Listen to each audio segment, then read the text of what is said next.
Hello, everybody. Welcome to 2020, the After Show. So good to have you with us. I'm Deborah Roberts, and today we're going to talk about a story that I have to tell you I haven't been able to shake, and I think it's going to be hanging around with you for a while, too, after you hear the details.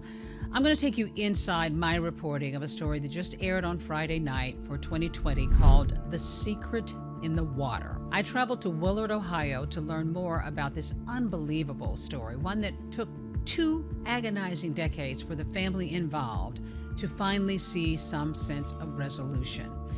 In this piece, we told you about 25-year-old Regina Hicks, a young mom who was on her way to pick up her son from her estranged husband, but was never heard from again. Well, as you might imagine, her family was desperate to find her. They were calling her phone all that night and the next day, and nothing. Sadly, just 4 days later, Regina's body was found submerged at the bottom of a pond only a few miles from her home. And of course, the big question was, what happened?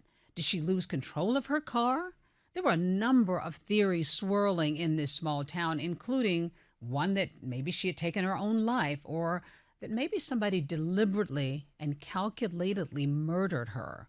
Well, this case went unsolved for quite a while. Police were investigating, but there were no arrests. And the big question was how and why.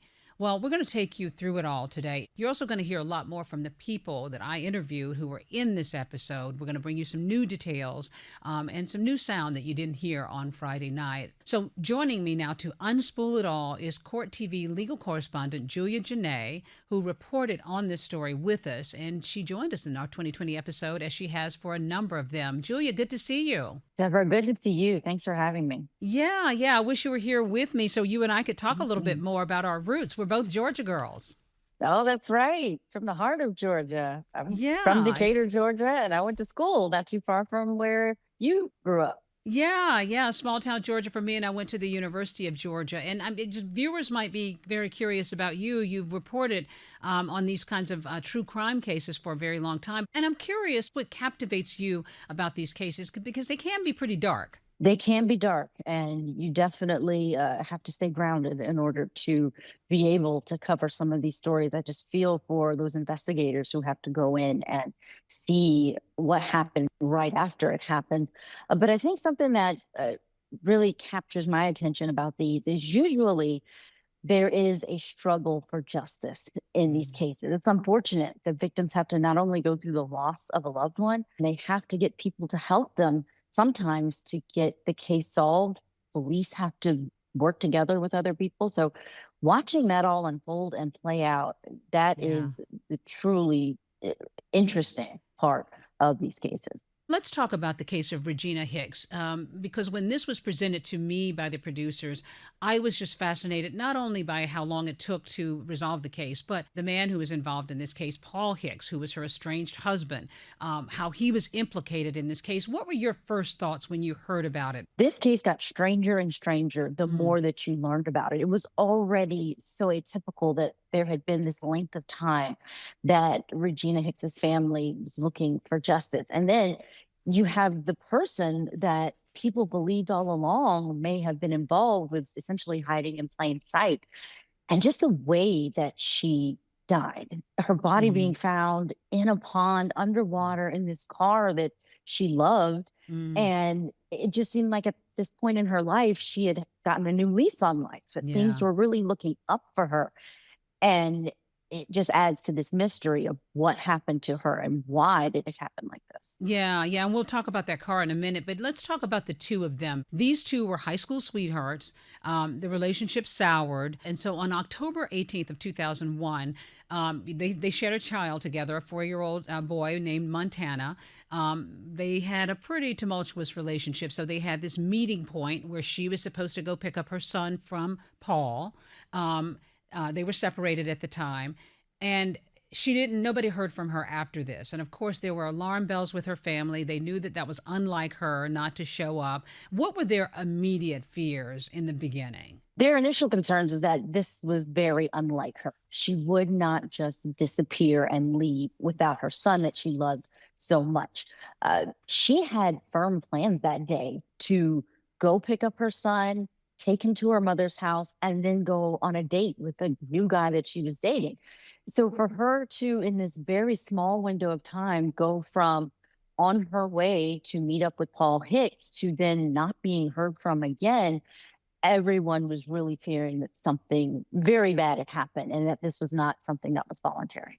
Yeah, they were suspicious of him because their relationship, as I said, had been tumultuous. She had moved out. She was sort of moving on. He was moving on and had a new girlfriend. But they had had a bad relationship, fighting, money troubles, infidelity. Tell us a little bit more about their relationship that we didn't really get into in the piece. It really had started to disintegrate after the birth of their son. And they were, as you said, fighting a lot. And there were these issues with infidelity. There was also problems with money. Now, their house burned down not too long before Regina disappeared. And this was a situation where most of the stuff inside of the house belonged to Regina. This was Mhm. devastating for her to lose all of her things. And because their relationship was already so fractured, she decided this was the time to make the break. They That had was it. settlement money, right? That was it. That was the straw breaking the camel's back. And she took the settlement money that she split with Paul and was able to get her new car, get a new business with her uncle. But she also was going to be getting child support payments from Paul. Mhm. And that was coming up due very soon.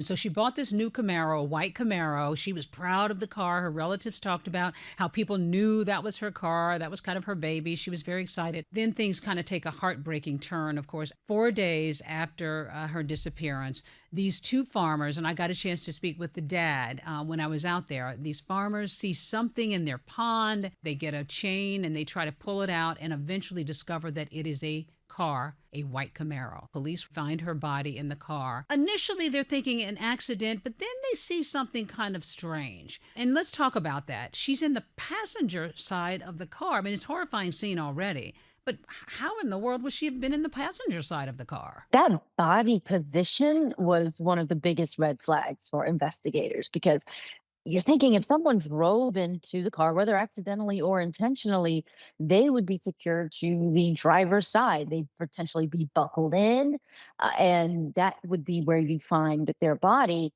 And here she's on the passenger side, and it's not in a position where the medical examiner thinks she was trying to get out. It's just that that's the side that she was on when she went into the water.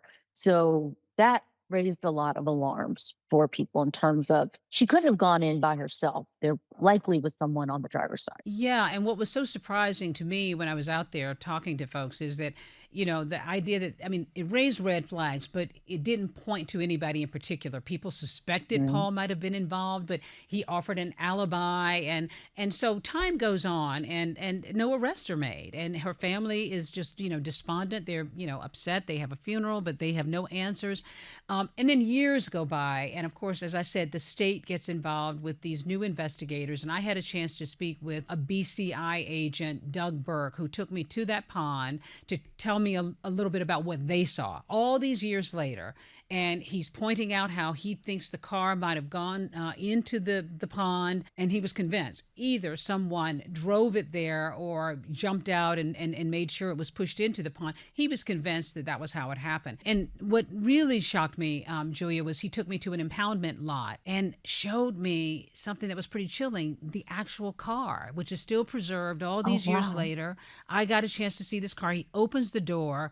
There's all this mud there, this mold in it now, as you might imagine, but it's still kind of intact. I mean, it was almost like some kind of a tomb. There are magazines in there. There are all the things that were there when she had the car.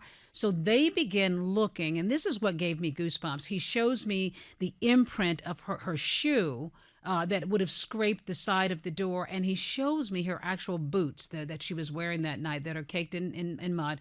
But that was critical because that showed them that she was placed inside that car. And that was critical in this investigation, wasn't it? As devastating as all that information is, just hearing that it was so well preserved Mm. it goes to what this case is. It was preserved all of these years, 20 years later for them to finally get to justice. But yeah, just hearing about the mud and where it was in the car, the medical examiner found that mud inside of her pants. and inside of her undergarment. Mm. So they got all of these details, but that airtight alibi that her husband had just left them with no suspect. Yeah, with more questions. And police had questions at the time. And then we fast forward to later, as you said, in 2001 or so, at that time. But then later on, when the new investigators get involved, they, of course, now pick up where those questions left off. And they start questioning people who had been closest to him. Paul had this really good friend, and they questioned those folks. But Paul, as we said, had an alibi. But one thing that was interesting, he had filed for divorce and custody, full custody of their son, just 24 hours after Regina was missing. I mean, that had to have been suspicious to everybody, right? It had to have been, and you know it had to have been to Regina's family. If you hear that someone just a day after they disappeared, they're filing for divorce, that is pretty shocking. But I do look at this even as a lawyer, and I can see both sides. Most of Mm. these family law cases, they take time to develop.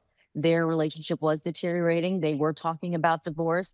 And here on this day where she doesn't come to pick up her child, he could have had the excuse that Mm. it's time for me to go ahead and make this final. This is the straw for him, the final straw.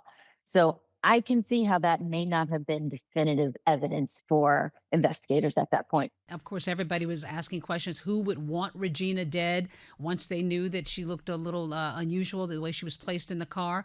But there was no DNA evidence, no security camera footage, no tracking devices to help connect the dots. Well, when we come back, you're going to want to hear more. We're going to give you in depth details into this investigation, so stay with us.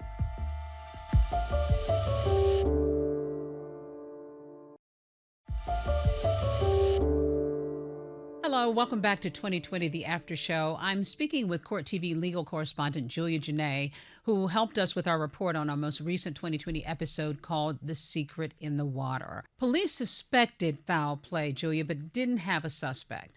Okay, so this goes on. Her mother is just advocating. Her mother gets sick and even passes away. She never gets any answers. Then, in another town, a small town about 150 miles away, there's a major house fire. Well, firefighters were immediately suspicious of this scene. But guess what? The house was owned by Paul Hicks, who had been married to Regina Hicks, the woman who was found dead in that pond all those years before. His home catches on fire, and he is certain that it is an arson. He calls police and says, I'm a victim of intentional igniting of my house, intentional burning down of this place that I live sometimes. He didn't live there all of the time, but it was a home that he owned. One thing that was kind of interesting is that Paul actually showed up at the scene and he helped police retrieve that security video from the DVR system. And this is the part that really got me, because when our producers told me about this video, and he can see these people, and there's a woman in the video who seems to look like another one of Paul's ex. He had had a child with her by the name of Kelly. And it appeared to be two arsonists here in this video. And he's right. He right away identifies this woman, Kelly. He tells, authorities that Kelly was trying to get revenge on him after a breakup. And this is back in 2015. We have to always remember today we're looking at cameras all over the place, surveillance cameras all over the place. But this is 11 years ago. Things were a little different then. You're right. 2015, things just weren't as clear. It's kind of hard to believe that things have gotten so much better in a short amount of time. But the way our cameras are now, the way we can see things on Ring and different home videos, that wasn't the case back then. You didn't have a Ring camera on every door, and surveillance videos didn't really give you that crisp video. But this video that he did provide to police, he helped them to download it from his system. It shocked me. I couldn't believe how deliberate it seemed that the woman in the video was, that she wasn't trying to hide her face. Yeah, talk about that. She was looking at the camera. Looking dead at the camera. I mean, both eyes face up as if she knows the camera is there. And you think if these were two people who were trying to be surreptitious in the way that they got into this house and lit it on fire, that they'd be avoiding cameras, or at least hat, a hoodie, something to cover their face. That wasn't the case for this woman with this, really bold curly hair. And she's, again, looking at the camera. Yeah, and she looks like Kelly, his ex, and so police are predisposed to believe Paul. He seems to be giving this true story. So then they go after Kelly. They arrest her at a grocery store in town, brought her in for questioning. Kelly was arrested for alleged damage of Paul's hot tub, but it wasn't connected to the arson. She's terrified because I had a chance to speak to her in our piece, and she talks about this ordeal that is still very devastating for her. I mean, this is a woman who's trying to move on, with her life. She's been dating this man, and now she's broken up with him. He's the father of her child. She's almost like terrified and traumatized by him anyway, and then she's arrested. Arrested for something she is completely unaware of. So she's telling them, it's not me. It's definitely not me. But they say, we've got the surveillance video of someone that looks an awful lot like you. And you've got all of these reasons to potentially be upset with your ex because they are going through child custody issues. And Paul Hicks is about to come up due for child support payments. Well, she talks about how, ultimately she had an alibi, thankfully. She was with her mother, but she also talked about her relationship with Paul. She kind of shed a little light on the two of them. In our exclusive interview with us, she told us how she got to know him. And I'm going to play a little bit of some of the interview that you didn't get a chance to see in Friday's episode. Here's what she had to say about the night she first met Paul. Did he talk about his life before? Did he talk about previous relationships, girlfriends, wives? Actually, on our first date, he told me about his wife that passed away. He told me she passed away in a car accident. And what did you think about that? It was sad because he actually started crying. So, of course, I was sympathetic, like, oh my gosh, that's horrible. Like this great guy, he lost the love of his life, the mother. That's what my thinking was at that time. So he led you to believe that he was a guy who's recovering from heartache. Yes. And he's now out in the world again. Mm-hmm. Did he present himself to you as somebody who, you said he seemed to have his life together, but, how did he carry himself when he's talking and all of that with you? You would think he knows how to talk to somebody and to where you could believe everything he's talking about, even lies, and people believe him. So he sort of exaggerated and boasted. Oh, big time. So according to Kelly, Paul seemed to have this other side to him. I mean, she talked about him being charming, but he was sort of boastful.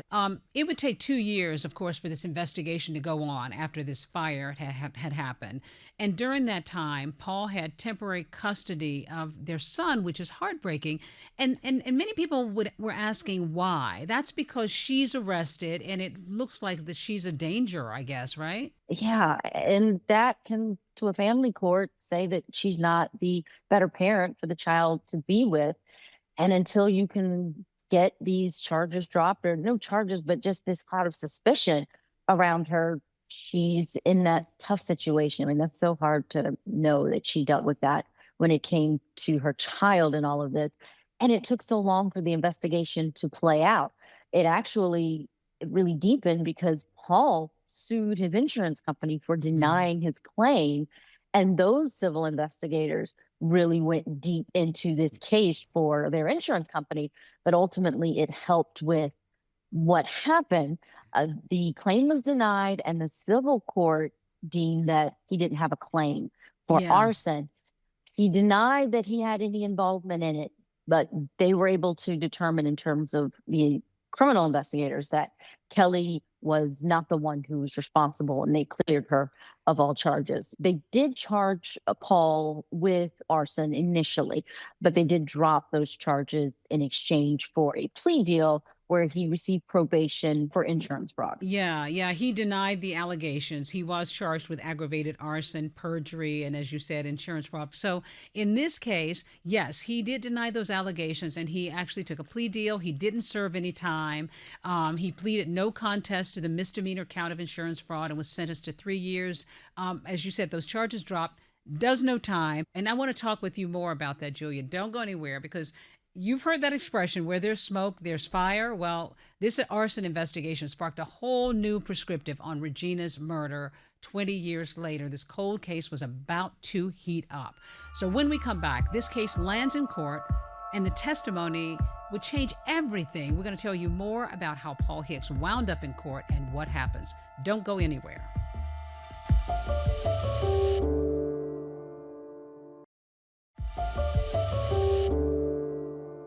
Hi there, everybody. Welcome back to 2020, The After Show. I am here with Court TV's Julia Jenae. taking you through, I mean, what can only be described as twists and turns of our latest 2020 episode, The Secret in the Water, that aired on Friday night. Julia, I was struck by prosecutor Dan Casares. He talked to me about how the case was circumstantial. When they were looking at it, they didn't have anything to absolutely convict Paul of Regina Hicks' murder. But there was Paul Hicks' friend, Steve Gates, and I had mentioned that he had a friend that he was with the night that Regina disappeared. And Gates had never really offered much that would help police when they were investigating. But now, here we are 20 years later, and he's got some things to say, right? He's got some major things to say. We're talking case-altering things. Steve Gates was the alibi witness. He said that Paul was with him at the time that Regina would have disappeared, and that Regina never showed up at their house to pick up the son that Paul shared with Regina. So when you can't crack that alibi, that's really the reason that police stalled in this case, couldn't go any further. And Steve Gates now, 20 years later, is contacted, and he says, I will tell you what I know if you give me immunity. And that's what changes everything. The prosecutor told me that he felt like Gates had just been eaten up by all of this. You know, it was just so hard. He had carried this for so long. He finally unburdens himself, tells everything he knows, implicates Paul Hicks, who then is arrested April 22nd, 2025. He's arrested for the murder of Regina Hicks, charged with 3 counts of murder, 1 count of kidnapping. And Steve Gates becomes the star witness. Tell us about him in the courtroom. So he starts to tell everything he knows. Tell us about that courtroom appearance. Through this entire trial, the big question is, what would Steve Gates say? Because he is the one change in evidence that prosecutors really have from all of those years ago. This is the only thing that's different about the case. And he takes the stand and he opts out of being on camera. So many people are unable to see what he said in the public, but we were able to get the documentation from inside of the courtroom to know that he tells a completely different story than he did 20 years ago. He's saying now that Regina did show up at his house where Paul was with the son, and that he noticed them out by the barn arguing. She's in her car, she gets out, she's talking to Paul. So he leaves and doesn't go around them for a little bit. But when he comes back, Regina is crumpled in the bottom of her car on the passenger side, and that Paul is telling him she's dead and that they have to get in the car and drive away. Steve Gates gets in the car with the son and drives behind Paul with what he believes is Regina's dead body inside. Stephen Gates testified that he was driving in the car behind Paul Hicks, and he saw him drive Regina's car into the pond, and then he saw the tail lights go up. Paul getting out, he was completely muddy, and then he got into the car with them and told him, better keep your mouth shut, you're involved. And he makes a call to Regina's phone, leaves her a voice message saying, where are you? It's an unbelievable type of testimony in front of this jury. Yeah, he covers his tracks there, and he was able to do that for many years. But of course, even though Gates had lied previously, the jury believed him. And in December of 2025, they found Paul Hicks guilty on all 4 counts related to Regina's murder. He was sentenced to 25 years to life. This man finally was held accountable for this murder. Kelly actually had an emotional reaction to how all this played out. Here's a little bit more of my interview that you didn't get a chance to see on Friday night. And then when you heard the verdict, guilty. Oh, yeah. That was, thank God. That was amazing. What was that moment like for you? Winning, finally. My baby's coming. My baby's home. We're safe. He's where he belongs. He's gonna be where he belongs. Was there any hint of sympathy for Paul in your heart? I mean, with all of this going on, this is the man who's the father of your child. Did you feel any sadness at all about this conviction, or were you simply just relieved? I was relieved. But the only small bit was of the person I thought he was, but then I know that's not him. So he's where he belongs. He's a threat to everyone on the street, so. And tell me about that, the person you thought he was versus the person you discovered he was. Oh, I thought he was, when I first met him, amazing. Like I said, fun, charismatic, And then come to find out what he became, that I knew him as controlling. So, dark. Julia, there were so many people impacted by this story over the years. And it was, as we said, Regina and Paul's son, Montana, he's now a grown man. To have his mother murdered by his father.